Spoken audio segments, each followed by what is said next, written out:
প্রত্যেক ইউনিয়নে হয়তো কার জায়গা আছে খেলার মাঠ, সেগুলো অনেকে দখল চলে গেছে। কথা দিলাম এই যত প্রভাবশালী যত শক্তিশালী ভিডিও এই জায়গায় উদ্ধার করে থাকবো। এরা কিন্তু চ্যাম্পিয়ন হয়েছে, এশিয়া চ্যাম্পিয়ন হয়েছে, অন্তত তোমরা ইন্ডিয়ারে হারে চ্যাম্পিয়ন হয়ে গেছে। ঠিক আছে, এই দোয়াটা রইল। আল্লাহ সাহেব মোহাম্মদ ফসল সাহেব আজকে ফুটবল টুর্নামেন্টে সভাপতিত্ব করছেন মাধবপুর উপজেলা সুযোগ বোর্ড উপজেলা নির্বাহী কর্মকর্তা জাহিউদ্দিন কাসেম সহ চ্যাম্পিয়ন বালিকা দল চ্যাম্পিয়ন বালিকা দল চ্যাম্পিয়ন। আসলে খুব সুন্দর খেলা, তোমাদের উপহার দিয়েছ। বিশেষ করে যারা জয়ী হয়েছে তাদেরকে আমি অভিনন্দন জানাই। তোমরা অত্যন্ত সুন্দর, অত্যন্ত ভালো খেলছো।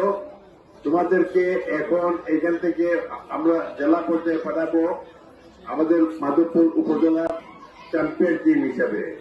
পরবর্তী পর্যায়ে আমি মনে করি এখানে শেষ না, তোমরা বিভাগে খেলবায়, বিভাগে খেলে চ্যাম্পিয়ন হয়ে আমার দৃঢ় বিশ্বাস পারবায়।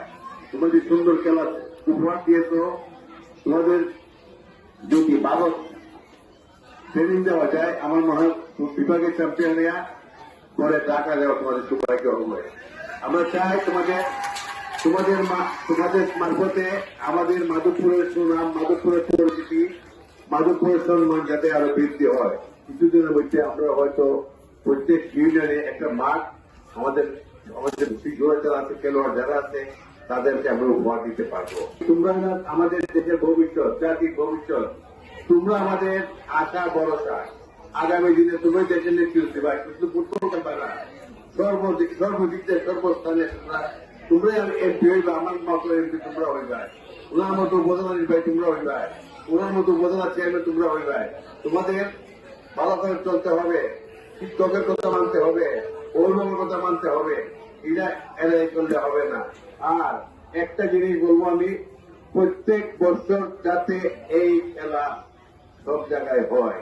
তৃতীয় কথা, উপজেলা চেয়ারম্যান সাহেব দাবি করছেন যে প্রত্যেক ইউনিয়নে হয়তো কার জায়গা আছে খেলার মাঠ, সেগুলি অনেকে দখল চলে গেছে। আমাকে কেউ যদি নাম্বার কোয়েশ্চেন নাম্বার দিয়ে জায়গা করতেছে, আমি কথা দিলাম এই যত প্রভাবশালী যত শক্তিশালী ভিডিও এই জায়গায় উদ্ধার করে থাকবো।